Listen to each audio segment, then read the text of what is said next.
On voit, par cette première lettre du pape Saint Grégoire le Grand, 1. Que l'autorité ecclésiastique réside dans l'épiscopat et non dans tel évêque, quelque élevé que soit son rang dans la hiérarchie ecclésiastique. 2. Que ce n'était point sa cause particulière qu'il défendait contre Jean de Constantinople, mais celle de toute l'Église. 3. Qu'il n'avait pas le droit de juger lui-même cette cause et qu'il devrait en référer à l'Église.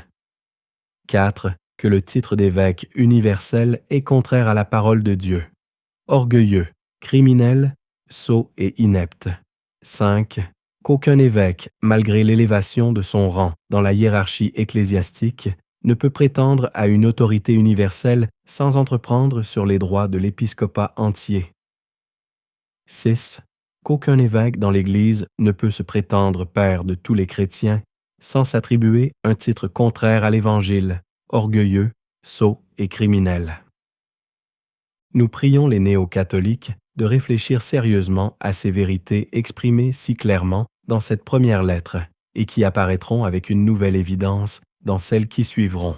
Saint Grégoire avait ménagé Jean de Constantinople tout en lui disant la vérité sur ses prétentions ambitieuses.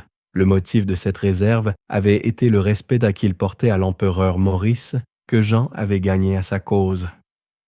Jean avait persuadé à Maurice que, la ville de Constantinople ayant remplacé Rome comme capitale de l'Empire, le titre de premier évêque de l'Église lui appartenait, puisque les conciles ne l'avaient accordé à celui de Rome qu'à cause de l'importance de son siège, et uniquement parce que cette ville était la première de l'Empire romain.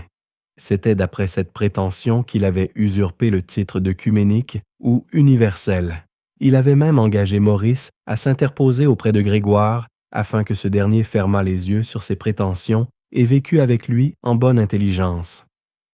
Nous trouvons ces détails dans la lettre de Saint Grégoire au diacre Sabinien, qui était alors son agent auprès de l'empereur et qui fut depuis son successeur sur le siège de Rome. Voici cette lettre.